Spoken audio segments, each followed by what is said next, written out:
परिच्छेद 39। उससे अलग नहीं दिल टूटना। ईशान की कड़ी घूरन पाकर दानिश सांस लेना भूल गया और खांसने लगा। वह भागने की इच्छा से मुड़ गया। आज़ाद महसूस करो मेरी प्यारी तोते, ईशान ने इशिता से कहा, जिसने सिर हिलाया, सांस ली और उसके हाथ में एक उग्र जलता हुआ चाबुक दिखाई दिया जो ऊपर उठा और दानिश की पीठ पर जोर से पड़ा।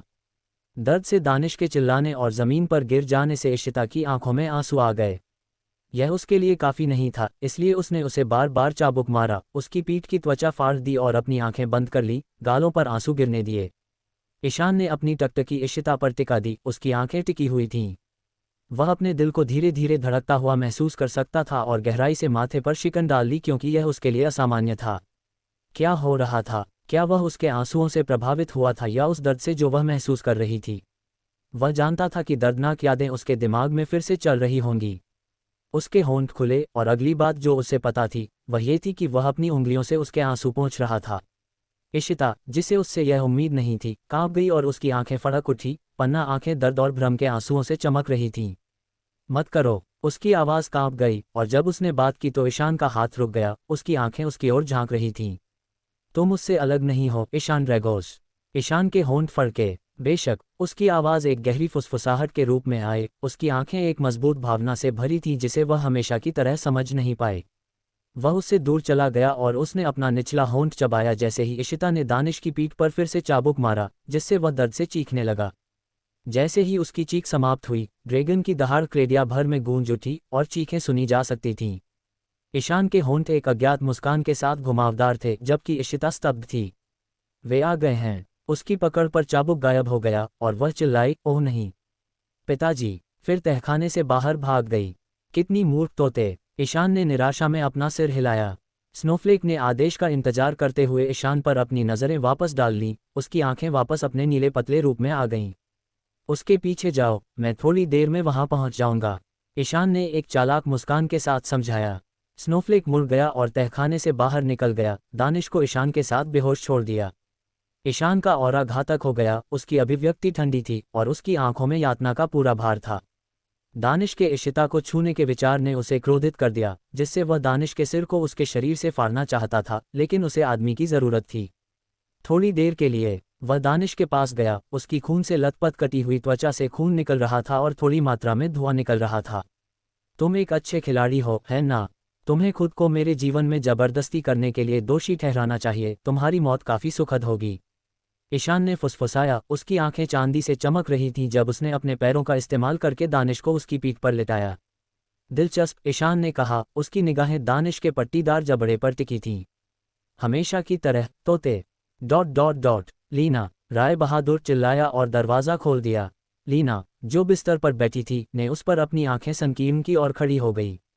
खैर खैर खैर, भाग रहे हो? लीना ने उपहास करते हुए पूछा, उसकी सख्त अभिव्यक्ति के बावजूद उसकी आंखों में डर देखकर। वह यहाँ है और प्रवीण जल्द ही आ जाएगा। राय बहादुर ने उससे धीरे धीरे बात की और उसने अविश्वास में उपहास किया। मैं समझती हूँ। लीना हंसी, ये जानकर कि किसी को ईशान के इतनी जल्दी आने की उम्मीद नहीं थी, जैसे किसी को क्रेडिया में इशिता के अप्रत्याशित रूप से आने की उम्मीद नहीं थी। तुम मेरे साथ चल रही हो? राय बहादुर गुर्राया और उसकी ओर बढ़ा। वहाँ हत्याएं क्रूर हैं, हम फिरिया तक प्रवीण का साथ देंगे, उसने जारी रखा। उसकी कलाई पकड़ ली। लीना ने अपनी कलाई को पकड़कर दूर झटका दिया। मैं तुम्हारे जैसे घिनौने आदमी के साथ कहीं नहीं जा रही, वह चिल्लाए। राय बहादुर ने उसे जोर से थप्पड़ मारा और गहराई से माथे पर शिकन डाल ली। लीना ने अपनी प्रभावित गाल को रगड़ा जैसे ही उसने अपने ही खून का स्वाद लिया। उसकी आंखें आंसुओं से चुभने लगीं और उसकी सांसें तेज हो गईं। संत होने का नाटक मत करो, राय बहादुर ने उस पर झपटा। तुम कुछ महसूस नहीं करते, ये राज्य नष्ट हो जाएगा, लीना ने उस पर चिल्लाया। क्या मैंने कभी परवाह की है? क्या तुमने कभी चिंतित हुई हो? याद रखो कि तुम धोखेबाज हो, राय बहादुर ने उस पर चिल्लाया और एक बार फिर उसकी कलाई छीन ली। जैसे ही लीना चिल्लाई, ड्रैगन की दहाड़ सुनी जा सकती थी। वे आ गए हैं, चलो चलें, राय बहादुर ने उसे जोर से दरवाजे की ओर खींच लिया। इशिता, मेरी प्यारी बेटी, इशिता की आवाज़ महल भर में गूंज उठी, राय बहादुर और लीना के कमरे के करीब। राय बहादुर ने आह भरी, निराश। वह मर क्यों नहीं गई? उसने फिर लीना की कलाई छोड़ दी और कमरे से बाहर चला गया, कमज़ोर लीना को घूरते हुए। उसे तुम्हें ढूंढने मत दो या तुम दोनों मेरे हाथों मर जाओगे। उसने लीना को चेतावनी दी, जो अपनी आंखें खुली रखने के लिए संघर्ष कर रही थी, और दरवाज़ा बंद कर दिया। अपनी जेब से एक ताला निकालकर उसे बंद कर दिया। इशिता, मेरी प्यारी बेटी, वह एक और गलियारे में भागा, एक भयभीत लहजे में पुकारते हुए। लीना अपनी पीठ को फैलाने के लिए दरवाजे के बगल की दीवार तक पूरी तरह से जाने से पहले अपनी नितंबों पर गिर गई। उसने पछतावा और चिंता की एक गहरी आह भरी। उसकी आंखें धीरे धीरे झपकीं, नींद या खुशी के कोई संकेत नहीं दिखा रही थीं। वह नहीं चाहती थी कि कोई भी उस पर दया करे, उसने जो हो रहा था उसे कमाया था। मैं इसी दुख में रहना चाहती हूँ, उसने खुद से शिकायत की। मैं इसकी हकदार हूँ, उसने अपराध बोध में गहरी सांस ली। अचानक दरवाज़ा जोर से खुला, जिससे वह आश्चर्य में हाँफ उठी और अपने पैरों पर खड़े होने के लिए संघर्ष किया। उसकी आंखें लगभग अपनी सॉकेट से बाहर निकल आईं, और उसका दिल उसके मुंह से गिर गया जब उसने उस आखिरी व्यक्ति को देखा जिसे उसने कभी देखने की उम्मीद की थी। प्रिय लियन्ना, आशु ने कमरे में प्रवेश करते हुए कहा। उसकी आवाज़ में एक छोटी सी हंसी थी। उसके कपड़े खून से सने हुए थे, उसकी आंखें पूरी तरह से काली थीं, सफ़ेद का कोई निशान नहीं था, और उसकी अभिव्यक्ति गंभीर और भयावह थी। कितने साल हो गए? उसने लापरवाही से पूछा। लीना डर से कांप उठी और लड़खड़ाते कदमों से पीछे हट गई। मैं तुम्हारे साथ नहीं आ रही हूँ, वह लड़खड़ाए। आशु हंसा और आह भरी। दुर्भाग्य से मैंने पूछा नहीं। परिच्छेद 40। घर से चीखें फायर। महल के चारों ओर घूमते हुए इशिता अपने पिता की आवाज़ की गूंज सुनने के लिए थकी हुई थी। उसकी आंखें आंसुओं से भरी थीं, और उसकी आवाज़ में डर के कारण उसका दिल उसके गले तक पहुंचने वाला था। वह अपने पिता को खोना नहीं चाहती थी, क्योंकि उसके पास कोई और नहीं था, और वह जानती थी कि वह उससे कितना प्यार करते थे। वह महल के प्रवेश द्वार पर पहुंची तो ज़मीन पर ढेर सारे मृत गार्ड्स मिले। उन्हें बेरहमी से मार डाला गया था, जिससे उसकी रीढ़ में सिहरन दौड़ गई। उनमें से ज़्यादातर वही गार्ड्स थे जिन्हें दानिश ने उसे तहखाने में ले जाने का आदेश दिया था। उसने देखा कि गार्ड्स के बीच कोई भी जादूगर नहीं था। इशिता का सिर धड़क रहा था, क्योंकि वह ये समझने के लिए संघर्ष कर रही थी कि क्या हो रहा था। महल में उतने गार्ड्स नहीं थे, जो अजीब था। उनमें से कोई भी जादूगर नहीं था, और दानिश उन पर शासन करता था। वह भौं सिकोड़ ली। उसे जवाब चाहिए थे। वह अच्छी तरह जानती थी कि ईशान जानता था कि क्या हो रहा है, लेकिन वह ये भी जानती थी कि वह उसे कुछ नहीं बताएगा। उनके बीच अब कोई रिश्ता नहीं था। वह उससे कुछ नहीं चाहती थी, उसके साथ रहने का कोई कारण नहीं था। उसने तहखाने में उसे इतनी बेशर्मी से चूमा। वह एक दवा जैसा था जिसकी उसे लत लग जाएगी। इशिता ने अपना सिर हिलाया। ये सिर्फ वासना का निशान है और कुछ नहीं, उसने खुद से बुदबुदाया। बाहर से अचानक आए एक जोरदार चीख ने उसे सहमा दिया। इशिता दरवाजे की ओर भागी और उसे खोला तो सीढ़ियों तक जमीन पर और लाशें दिखीं।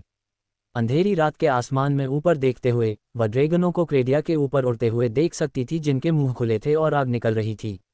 राज्य भर में चीखें सुनी जा सकती थीं, जो इशिता के सबसे बुरे डर की पुष्टि कर रही थीं। नहीं, उसकी आंखों से आंसू बह निकले।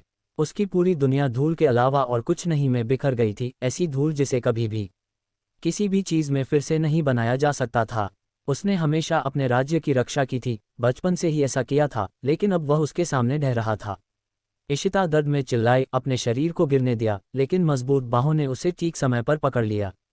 उसने खुद को दयनीय और बेकार महसूस किया, लेकिन उसे याद आया कि ईशान ने हमेशा उसका अपमान किया था, लेकिन उसे कभी बेकार नहीं कहा था। उसकी आंसू भरी आंखों ने उसके सुंदर चेहरे और उसकी बर्फीली नीली आंखों को देखा, जो उसे उत्सुकता से घूर रही थीं। सो जाओ, ईशान ने उससे फुसफुसाया और अपना हाथ उसके चेहरे तक उठाया, लेकिन उसने उसकी कलाई पकड़ ली। नहीं, उसने अपनी मुट्ठी भींच ली, क्योंकि उसकी आवाज़ एक फुसफुसाहट के रूप में निकली। हमेशा की तरह मैं अपने राज्य को बचाऊंगी, तुम अपने राज्य में लौट सकते हो। उसने उसे शांति से बताया और खुद को उसकी बाहों से बाहर धकेल दिया, लेकिन उसने उस पर अपनी पकड़ कस ली। इशिता ने गहराई से आंखें भींच लीं। उसकी आंखें भड़कीले लाल रंग की हो गईं, और उसका दिल और दिमाग क्रोध और वासना से भर गया। अपने गंदे हाथ मुझसे दूर रखो, वह उस पर चिल्लाए, अपने शरीर को भड़कीली आग में झोंक दिया। ईशान तुरंत एक तेज चमक में समा गया, जिससे वह दर्द में गुर्राया और इशिता को छोड़ दिया। आग, घमंडी। इशिता शहर में तेजी से भागी, जबकि ईशान के चारों ओर की चमक फीकी पड़ गई और वह अपनी अंधेरी स्थिति में फिर से प्रकट हुआ, उस दिशा में घूर रहा था जहां इशिता भागी थी। पूरी तरह से बेवकूफ़, ईशान ने सख्ती से कहा और एक ड्रैगन को आते हुए देखने के लिए अपना सिर ऊपर उठाया। ड्रैगन उसके सामने उतरा और मृदुल में बदल गया। उसने अपने चेहरे पर एक गंभीर अभिव्यक्ति रखी और अपना सिर झुकाया। प्रवीण ने कई मनुष्यों को मार डाला है, मेरे राजा, मृदुल ने कहा। क्या कोई जादूगर नहीं है? ठंडी हवा में सांस लेते हुए ईशान ने पूछा। एक भी नहीं, मृदुल ने जवाब दिया। अच्छा, ईशान ने सिर हिलाते हुए कहा। जब उसे पता चला कि मैं राज्य में हूं, तो मूर्ख ने सभी मनुष्यों को मिटाने का फैसला किया। रानी, उसके पिता, मृदुल ने चिंतित होकर पूछा। जीवित, जाओ उसे ले आओ, ये समय है कि वह थोड़ा सा जाने की क्या हो रहा है। ईशान ने उसे रोका। हाँ महाराज, उसने सिर हिलाते हुए फुसफुसाया, तुरंत अपने ड्रैगन रूप में वापस आ गया और उड़ान भरी।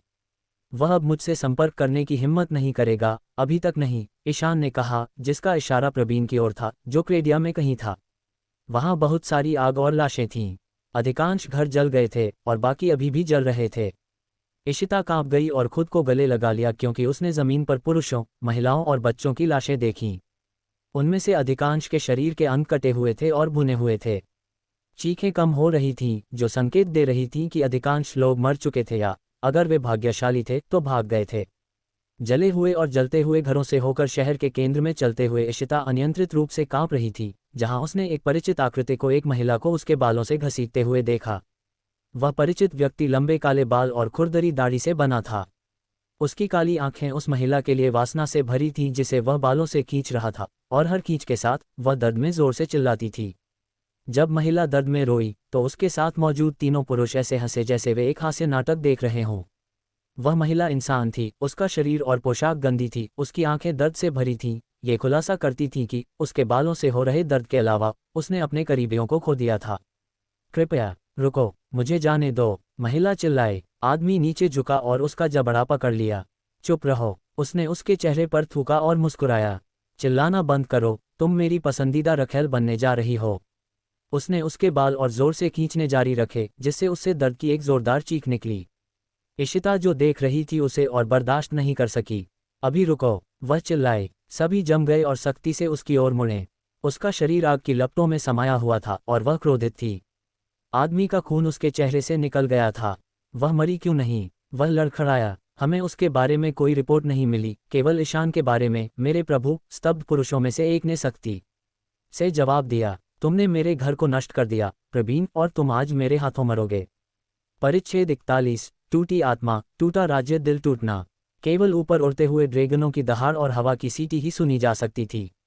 ठंडी हवा जोर से चली, जिससे राज्य की सभी जलती हुई आग बुझ गईं। इशिता की जलती हुई आंखें प्रवीण पर सनकरी हो गईं, जो उसे देखकर स्तब्ध लग रहा था। उसने तुम्हें अभी तक क्यों नहीं मारा? जब उसने पूछा तो इशिता ने उपहास किया।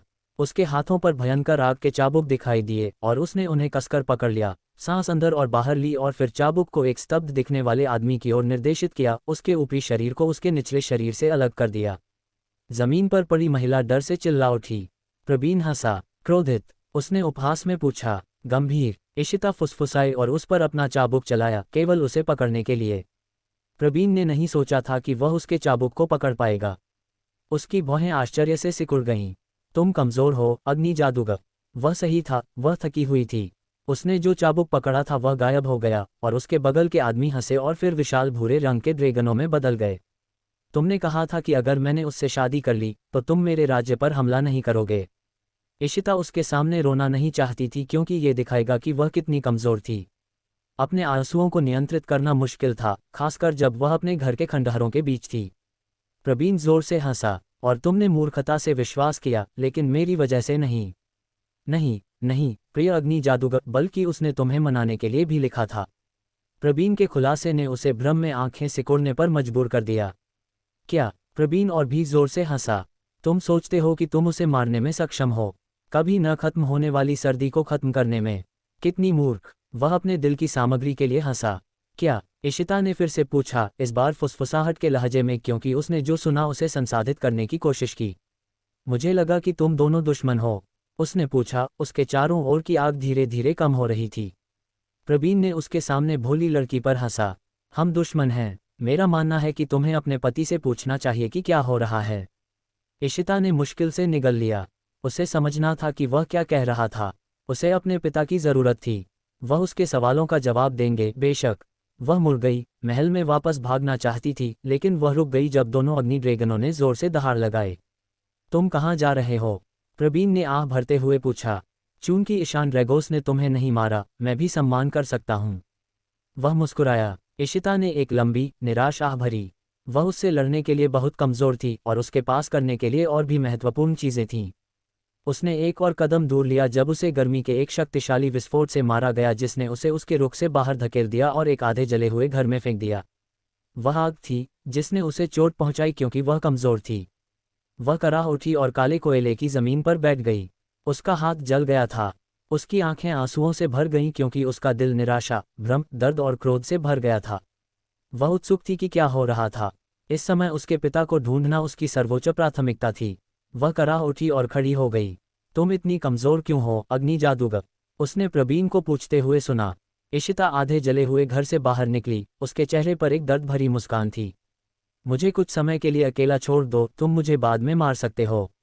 उसने उसे शांति से बताया और वह जोर से हंसा। मुझे मारने की तुम्हारी धमकी का क्या हुआ, प्रिय अग्नि जादूगर? तुम कुछ नहीं जानती क्योंकि तुम बेकार हो, गरीब बच्ची। उसने थूका और हंसा। इशिता ने सांस अंदर ली और मुड़ गई। उसे जवाब नहीं देना चाहती थी।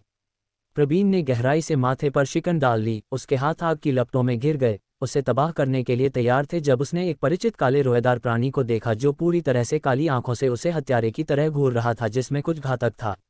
9 पूंछ वाला लोमड़ी। प्रवीण चिल्लाया और उसके हाथों पर आग गायब हो गई। वह ईशान के साथ लड़ाई शुरू नहीं करना चाहता था, जो शायद अपनी अंधेरी स्थिति में था। उसने पहले ही वह नष्ट कर दिया था जिसकी उसे जरूरत थी और यह उसके लिए आरामदेह था। हंसते हुए वह अपने ड्रैगन रूप में बदल गया, महिला को उठा लिया और उड़ गया। उसके बाद अन्य ड्रैगन भी थे। मेरी मदद करो। इशिता का ध्यान उसकी चीख की ओर गया। इशिता ने आह भरी जब प्रवीण और ड्रैगन अंधेरे बादलों में गायब हो गए। मुझे माफ करना, उसने बुदबुदाया जब वह महल में वापस भागने लगी। जब वह करीब पहुंची तो उसने भयंकर ड्रैगन की दहाड़ सुनी और आश्चर्य से हाँफ उठी क्योंकि उसने महल के ऊपर एक काले ड्रैगन को उसमें दुर्घटनाग्रस्त होते देखा और ईशान पर आग फेंक रहा था, जो अपनी अंधेरी स्थिति में था और तेजी से ड्रैगन के हमले से बच रहा था। वह कौन है? उसने पूछा। उसकी आवाज़ खुरदरी थी। विकास और अन्य गार्ड्स ईशान के पीछे थे, हमलों से भी बच रहे थे। इशिता की आत्मा महल की तरह नष्ट हो गई थी। पिताजी, तुम कहाँ हो? उसने चिल्लाया, सभी का ध्यान आकर्षित किया। ईशान का चेहरा गंभीर था। इशिता, उसने पुकारा। इशिता ने ईशान की दिशा में देखा और चिल्लाने वाली थी लेकिन कुछ ने उसमें हस्तक्षेप किया। उसने अपनी पीठ के माध्यम से कुछ तेज चुभने वाला महसूस किया और अपने पेट से बाहर निकलने लगा। जब ऐसा हुआ तो उसने जो दर्द महसूस किया वह इतना असहनीय था कि वह न तो चीख सकी और न ही कराह सकी। उसके हाथ कांप रहे थे जब उसने अपने पेट को छुआ तो पहले से ही खून से सने कपड़े को छूने के लिए। उसने धीरे धीरे अपनी आंखें नीचे की ताकि यह पता चले कि उसे क्या भेद दिया गया था, लेकिन उसे वैसे भी देखना पड़ा। वह एक तलवार थी। नहीं, ईशान सदमे में चिल्लाया। पहली बार उसने उसकी नीली संकीर्ण आंखों में एक भावना देखी। वह अपने घुटनों पर गिर गई, कांप रही थी। अलविदा मेरी प्यारी इशिता, एक परिचित आवाज ने कहा। उसने अपना सिर घुमाया और उसे देखा, वह व्यक्ति जिसकी उसने कभी कल्पना भी नहीं की थी। उसकी गालों से आंसू बह निकले, उसके होंठ कांप उठे और उसका दिल हजारों टुकड़ों में बिखर गया। क्यों, पिताजी? वह विश्वास नहीं कर सकती थी कि जिस आदमी के साथ वह बड़ी हुई, जिसने उसकी परवाह की, उससे प्यार किया और उसे पूजा, वह इतना क्रूर हो सकता है। राय बहादुर ने जवाब दिए बिना तलवार को सख्ती से खींच लिया, जिससे इशिता दर्द में चिल्ला उठी। ईशान ठीक उसी पल राय बहादुर के बगल में दिखाई दिया, तलवार को उसके स्टील से पकड़ लिया और अपने दूसरे हाथ से उसके सिर को उसके शरीर से बाहर निकाल लिया। धिक्कार है, वह तुम्हारा पिता नहीं है। ईशान ने उस पर चिल्लाया, सिर और शरीर को जमीन पर गिरने दिया। परिच्छेद 42। क्या तुम मरना चाहती हो? क्या? इशिता ने पूछा, दर्द से कराहते हुए अपनी सांस रोके रखी। उसके पेट से खून बह रहा था, लेकिन उसके पिता को उसके सामने सिर कलम होते देखने का दृश्य सबसे दर्दनाक था। ईशान जोर से सांस छोड़ रहा था, उसकी नीली सनकरी नज़र उस पर टिकी हुई थी जो चांदी के साथ चमक रही थी। वह तुम्हारा पिता नहीं है, उसने फुसफुसाया, एक लंबा कदम उसकी ओर बढ़ाया और उसे अपनी बाहों में छीन लिया। इशिता का दिल जोर से धड़का। उसकी आंसू भरी आंखें भ्रम और दर्द से भरी थीं। उसका क्या मतलब था? उसका पिता नहीं था। वास्तव में क्या चल रहा था? उसे कुछ समझ नहीं आ रहा था। उसके पिता ने उसे चाकू क्यों मारा? तुम क्या कह रहे हो? तुमने अभी अभी मेरे पिता की हत्या कर दी। मुझे अभी नीचे उतारो। इशिता गुस्से में चिल्लाई और उसकी बाहों से संघर्ष करने लगी। ईशान की निगाहें उसके चेहरे पर टिकी हुई थीं। जब उसने संघर्ष किया तो वह टकटकी लगाए रहा, लेकिन उसने उसे कसकर पकड़ रखा था, ये सुनिश्चित करते हुए कि वह उसकी बाहों से बाहर न गिरे। जब उसने संघर्ष किया और रोई तो उसकी नज़र कठोर हो गई। उसकी नज़र उसके बहते हुए पेट पर पड़ी, जहां वह लगातार खून बहता हुआ देख सकता था। उसके कपड़े भिगो रहा था और फिर उसकी जली हुई बांह पर। सो जाओ मेरी प्यारी इशिता, वह शांति से बोला और उसने तुरंत चिल्लाना बंद कर दिया और उसका कॉलर पकड़ लिया। हमेशा के लिए नहीं। उसने उसे करीब खींच लिया, ये सुनिश्चित करते हुए कि वह उसकी छाती पर आरामदायक थी। इशिता कराह उठी क्योंकि उसका दिल सिकुड़ गया और उसके घायल पेट में दर्द हुआ। वह इस पर विश्वास नहीं कर सकती थी। उसने महसूस किया कि वह ईशान की सुखदायक आवाज़ में आराम पा रही थी। उसने पूछा, उसका चेहरा उसकी छाती में दबा हुआ था। क्या चल रहा है? मैंने ये सब पाने के लिए क्या किया? क्यों? मेरे पिता ने मुझे चाकू क्यों मारा? उसके सवाल अस्पष्ट थे, लेकिन ईशान उन्हें स्पष्ट रूप से सुन सकता था। ईशान की अभिव्यक्ति नर्म हो गई। तुम ठीक हो जाओगी, तुम्हारे पास मैं हूं। उसने बुदबुदाया। इशिता ने खुद को अंधेरे में फिसलते हुए महसूस किया। क्या वह उसे सुन रही थी? क्या यह ईशान था जो बोल रहा था? वह उसकी छाती से दूर हट गई और उसे देखा, केवल उसे टकटकी लगाए हुए देखा। उसकी नीली संकरी आंखें अपने बर्फीले नीले रूप में बदल रही थीं। मेरे पास कोई नहीं है, तुम मुझसे सब कुछ और हर किसी को दूर कर रहे हो। उसके शब्द मुश्किल से सुनाई दे रहे थे। वह चिल्लाना चाहती थी लेकिन चिल्ला नहीं सकी। इशिता के होंठ खुल गए, लेकिन शब्द उसके गले से नहीं निकले बल्कि उसके दिमाग में रहे, क्योंकि उसने उन बर्फीले नीले आंखों में घूर कर देखा जिनमें मजबूत भावनाएं थीं जिन्हें वह समझ नहीं सकी। वह अपनी अंधेरी स्थिति में है तो उसकी आंखें अब सामान्य बर्फीली नीली क्यों हैं? उसकी नज़र इतनी कोमल क्यों है? मुझे ऐसा क्यों लग रहा है कि उसे मेरी रक्षा करनी चाहिए? मृदुल, महल में दुर्घटनाग्रस्त हो रहे काले ड्रैगन ने एक जोरदार दहाड़ लगाई। ईशान की आंखें एक खाली शून्य को पकड़े हुए अपने नीले संकरी रूप में वापस आ गईं। इशिता उसकी ठंडी घूरन पर कांप उठी। अभी क्या हुआ? क्या तुम मरना चाहती हो? ईशान ने अप्रत्याशित रूप से पूछा। हाँ, तुम मरोगी नहीं, अभी तक नहीं। उसने एक गहरी फुसफुसाहट के साथ उसे बाधित किया और उसे अपने पैरों पर खड़ा होने में मदद की। इशिता ने अपने खून बहते पेट को पकड़ा और दर्द में कराह उठी, लगभग ढह गई, लेकिन ईशान ने उसके खूनी हाथों को कसकर पकड़ लिया। तुम मुझे अजीब महसूस करा रही हो, तोते, ईशान ने कहा जब उसने उसे कंधों से पकड़ लिया। इशिता ने उन नीली संकरी आंखों में गहराई से देखा जो उसे खाली घूर रही थीं। तुमने मेरे पिता की हत्या कर दी, इशिता ने बुदबुदाया, उसके शब्दों की परवाह किए बिना। ईशान ने एक गुनगुनाहट की। वह मरने के लायक है। फिर, उसकी प्रतिक्रिया का इंतजार किए बिना, उसने उसके माथे को झटका दिया, उसे बाहर कर दिया। बहुत अजीब, उसने फुसफुसाया और उसे वापस अपनी बाहों में ले लिया। जिस दिशा में काला ड्रैगन और उसके गार्ड लड़ रहे थे, उस दिशा का सामना किया। मृदुल राज्य में इशिता को नहीं ढूंढने के बाद लड़ाई में शामिल हो गया था और घायल भी हो गया था। ईशान ने गहराई से माथे पर शिकन डाल ली और चिल्लाया जैसे ही काला ड्रैगन हमला करना जारी रखा। इसे रोको और अभी अपने राज्य में वापस जाओ। अगर तुम एक और हमला करते हो तो मैं तुम्हें मारने में संकोच नहीं करूंगा। ईशान ने चेतावनी दी। काले ड्रैगन की सुनहरी आंखें ईशान पर संकरी हो गईं और उसकी घूरन हत्यारे में बदल गई। ईशान की नज़र भयंकर हो गई। तुम जानते हो कि मैं कितना गंभीर हूं, ईशान ने एक गहरी गुर्राहट के साथ जारी रखा। जाओ, अभी। काले ड्रैगन की नज़र ईशान की बाहों में बेहोश लाल सिर वाली महिला पर पड़ी। उसकी बाहें जल गई थीं और वह खून बह रहा था। ड्रैगन ने फुफकार भरी और जोर से दहाड़ लगाई और फिर उड़ गया और बादलों में गायब हो गया। मृदुल और विकास, अन्य गार्ड्स की तरह, स्तब्ध थे और वे सभी ईशान को देखने के लिए मुड़ गए। जब मृदुल ने इशिता की हालत देखी तो वह चिल्लाया, मेरी रानी। फिर उसकी नज़र ज़मीन पर सिर रहित आदमी पर पड़ी जिसे क्रेडिया के राजा के रूप में जाना जाता था। ओह नहीं, वह डर में हाँफ उठा। स्नो, ईशान ने लापरवाही से बुलाया। स्नोफ्लेक महल के खंडहरों के पास बैठा था, अपनी चांदी की सरीसृप आंखों में ऊब के साथ नाटक देख रहा था। वह खड़ा हुआ और ईशान के बुलाने की दिशा में भागा, उसे घूर रहा था जब उसने उसे कुछ कहने का इंतजार किया। वह कहाँ चली गई है?